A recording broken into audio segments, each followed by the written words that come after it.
Okay, hello, my name is Ben, I'm Cheyenne. And I'm Jake. and today we're going to be talking about the effects of resistance training on bone mineral density. Okay. Okay, so first we're going to talk about the criteria, what makes low bone mineral density low. So BMD is assessed using a DEXA scan, and that's a dual energy X-ray absorptiometry, and we use a t-test. So as Dr. Williams explained in class the other day, a t-test is just a comparison between two averages. So we're going to look at the individual's bone density that we're testing, and that to the average of a person, their age, that's in the good range. A t-test score between -1 and -2.5 is considered osteopenia, and that's low bone mass. And a t-score of -2.5 and lower indicates osteoporosis. So something that we see, if left untreated, osteopenia can turn into osteoporosis. Now we're going to go a little bit into the causes. We're going to talk about the hormonal imbalances. So something that we see as people age is a decrease in estrogen and a decrease in testosterone. For women, a decrease in estrogen usually comes postmenopausal, and this limits the osteoblast activity, and the osteoblasts are the cells that build up the bone, and this just limits how much they can grow. Same with men. As we age, men get a decrease in testosterone, again limiting the osteoblast activity.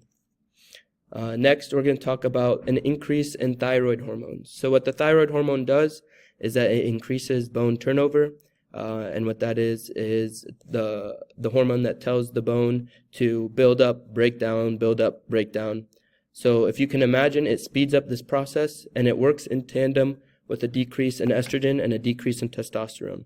So the thyroid hormone is telling the bones to build, break down, build, break down, build, break down, and a decrease in estrogen and testosterone are limiting the build-up process. So you just get a ongoing process of breakdown, breakdown, breakdown. Finally, an increase in cortisol also can lower bone mineral density. When you're stressed, your body releases cortisol, and that also limits the osteoblast activity, inhibiting the bone to grow.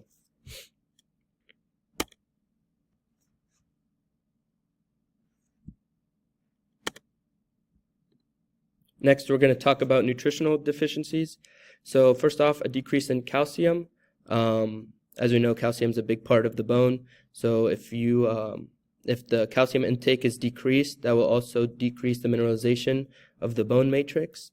Vitamin D, a decrease in that decreases the amount of calcium that you can absorb from the gut, and a decrease in protein. Protein has a major source of collagen, and when you decrease your protein, the collagen goes down, and the soft part of the bones are actually made of collagen, and that decreases the amount that you are able to absorb and use for building. Finally, for nutritional deficiencies, we see an increase in alcohol and caffeine can also lower bone mineral density. And these kind of are a double whammy.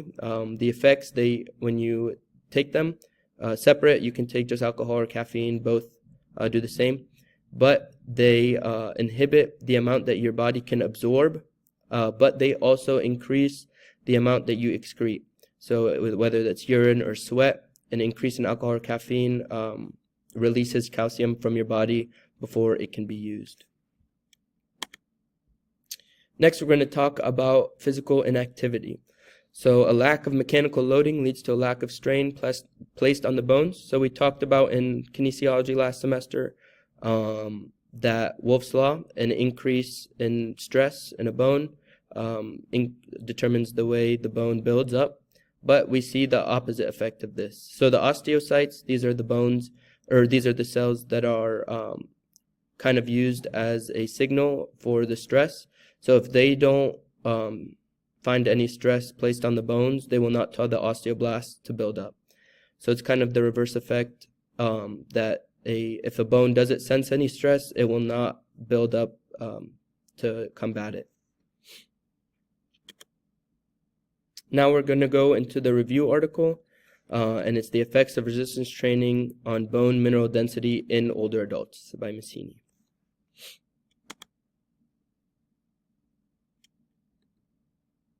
So we're going to talk about aging first. So along with other tissue, bone mass is subject to the aging process due to biological factors such as a decreased neuromuscular control and lifestyle factors such as sedentariness and poor eating habits. So some statistics, we see 40% of men over 50 have osteopenia, and of those 47%, 20% have osteoporosis. Or excuse me, it's not, they're not added. So 47% of men have osteopenia and 20% have osteoporosis. So a combined total of almost 70% are below the good range. From women have it a little bit worse. 54% of postmenopausal women have osteopenia, and 30% of women are osteoporotic. And of those women, 1 in every 2 have experienced an osteoporotic fracture. So a combined total of almost 90% of women are below the range of bone mineral density.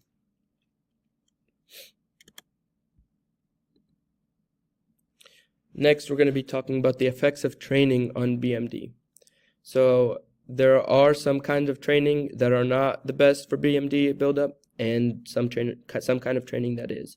So first we're going to talk about aerobic training. So aerobic training has shown little or no effect on bone health, and this is because of its low impact nature. So exercises such as cycling or swimming or even jogging are going to have little to no effects on bone health.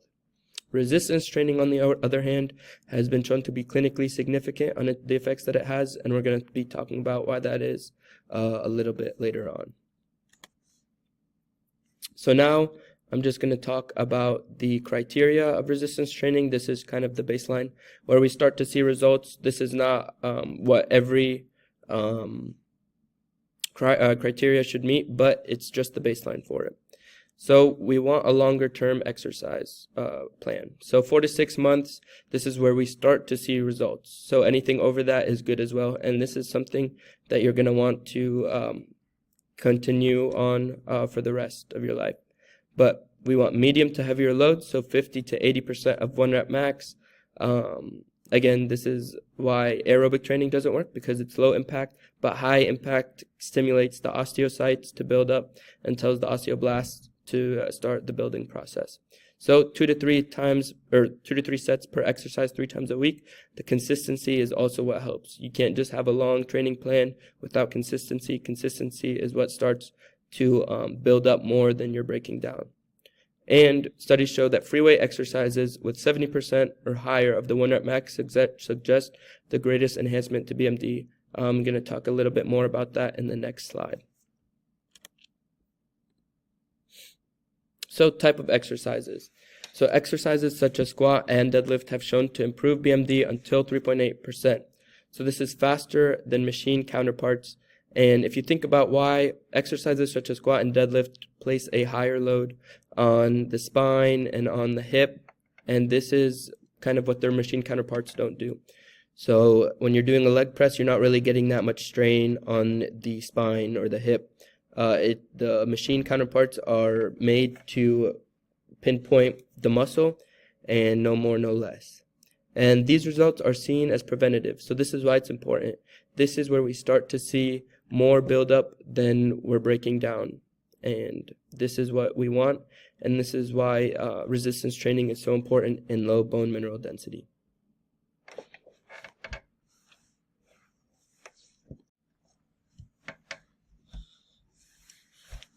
So now moving on to the article that I have selected, which is this study examined how different levels of impact exercise influence bone structure at different weight-bearing areas, especially at the tibia and the femur. Because these regions support most body weight, they are especially responsive to mechanical loading. Now, talking more about the author, this research was conducted by lead author Anna Van Poe, who focuses on how physical activity contributes to skeletal health, particularly in adult populations. Now, moving on to the main focus. The main takeaway is that bone geometry is most improved at the mid-femur, where loading forces are highest. Greater benefits were seen when daily impacts were more frequent and more intense, showing that consistent higher impact activity leads to stronger bone adaptation. Now moving on to the participants. This was a 12-month randomized control trial of women 35 to 40 years old from Oulu, Finland. Participants were randomly assigned to either an exercise group of 60 or a control group of 60. Now more about the participants. 39 in the exercise group and 41 in the control group completed the study. Exclusions included chronic disease, bone-affecting medication, pregnancy/breastfeeding, and regular impact sports or high-volume running. Both groups had similar baseline stats like BMI and age. Now, moving on to the methods, we have daily impacts were tracked using a wearable accelerometer at the iliac crest for a full year. Impacts were categorized based on G-force. Bone structure was measured with a spiral QCT at the mid-femur and the proximal and distal tibia. More about the methods. We have outcomes included the cortical circumference, the cortical area, the attenuation, the thickness, and the strength indicators. Muscle size and trabecular tissue were also measured. Analyses included paired tests and ANOCOVA and a regression to identify dose-response effects. Now, moving on to the procedures, the exercise group completed a supervised high-impact sessions 3 times per week involving stepping, stomping, jumping, running, and walking. They also performed a daily 10-minute at-home program progressed every 2 months to increase jump height and complexity. More information about the procedures. The control group continued normal activity routines. Completers averaged about 1 supervised and 2 home sessions weekly. QCT imaging procedures were standardized for consistency. Now moving on to our first graph. This first set of results shows a small increase in the cortical bone structure in the exercise group compared to controls, especially at weight-bearing sites. Moving on to our second graph, the second graph highlights increases in the cortical thickness, bone area, and indicating improved bone structure and resistance to bending forces. Now, moving on to our third slide. Our third graph, this shows a clear dose response trend for women who had more frequent and higher intensity impacts saw greater structural improvements. So compliance was a key role. In summary, high impact exercises resulted in small but meaningful improvements in bone geometry, especially at the mid-femur. More frequent and intense loading led to greater gains. Overall effects were modest, and interpretation is limited by narrow age range, variable adherence, and lack of dietary hormonal control. Moving on to the strengths and limitations, our strengths being it was a 12-month randomized control trial, it was an objective impact monitoring, and it had high resolution QCT for bone geometry. Limitations such as small structural effects, and it was only women 35 to 40, and adherence varied.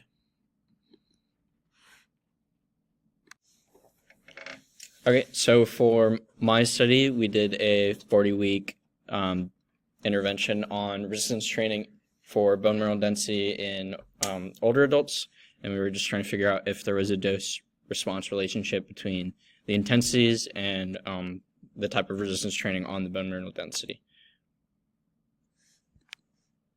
So for our participants, we had 160 originally. We had a few drops, and they were generally of the older age. We had both men and women, and they had to be normally active, but no recent weight training within the past year, I believe. There were some exclusions with different conditions, and for most of the women, they were postmenopausal, so they were on that hormone replacement therapy, where we for postmenopause, we're going to have the low estrogen and progesterone. So most of them were taking, I think, a capsule, but it can also be a patch. But most of them had the oral supplementation of these hormones. So moving on to our groups, we had 4 groups. We had 2 days per week and 2 4 days per week, and they were both split into high and low intensities, 80 or 40% of our 1 rep max. And they were done, so the intensity was randomized.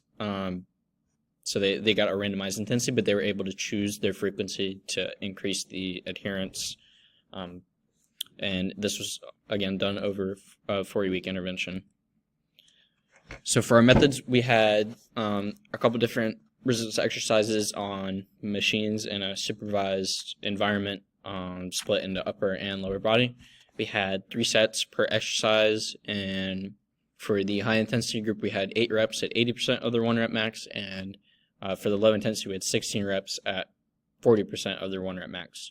And these were kind of done so that we were able to match the workloads between the 2 groups. So the load was adjusted every 5 weeks, so we do see that progressive overload. And all sessions were around an hour. And we also have the attendance rates, so we're going to see that obviously the 2 days per week is going to have a little bit better attendance than our 3 days per week group. So the places we measured, we were measuring obviously bone mineral density, and we did it at a couple different places. We did it between the L2 and the L4 for the lumbar spine. We also studied a couple different points in the proximal femur and our total body, and these were all measured via the DEXA scan. And there were 2 measurements for that. We did one at baseline and one at 40 weeks. We also measured our body composition, including our lean and fat mass, and we also took note of each individual's calcium intake. So for our results, I have all the ones that are significant, statistically significant in red, underlined that we see a good increase in bone mineral density from this intervention. And the only one we don't see the increase in is our femoral neck here. Also, for moving on, the one group that I have in red is where we actually see a decrease, and this is the only group that we see that for. And there's a couple.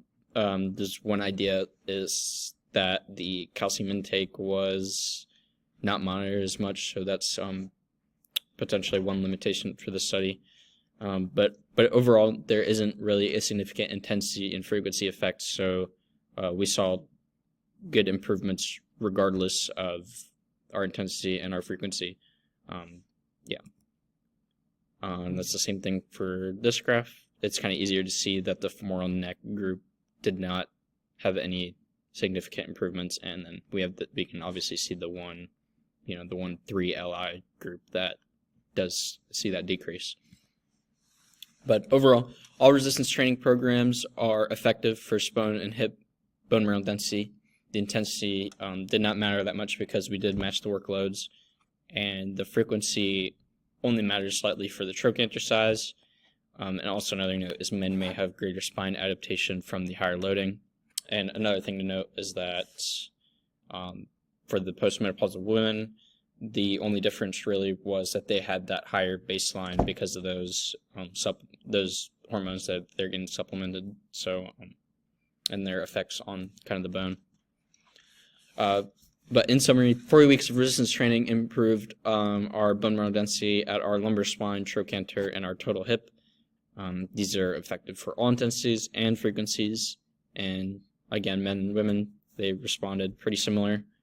But overall, our key point is that resistance training is a safe and beneficial thing for our older adults. And some strengths and limitations for our study include that we had high internal validity, right? We're in a controlled environment that was supervised, and we had good equipment, and we matched the workloads, and it was generally a longish intervention, around 8 or 9 months. And for our limitations, we had somewhat external validity. We weren't really able to control their calcium, which is where we think we saw a decrease in the one bone mineral density part, or the 3 LI group. And we also have limited generalizability because all of our volunteers in this were healthy individuals. And the bone mineral density improvements are only modest as well, but that's kind of to be expected over this intervention. It wasn't really, it's only over 8 months, but imagine what it's like over a couple of years. We'll be able to see those numbers go up. And here are our references.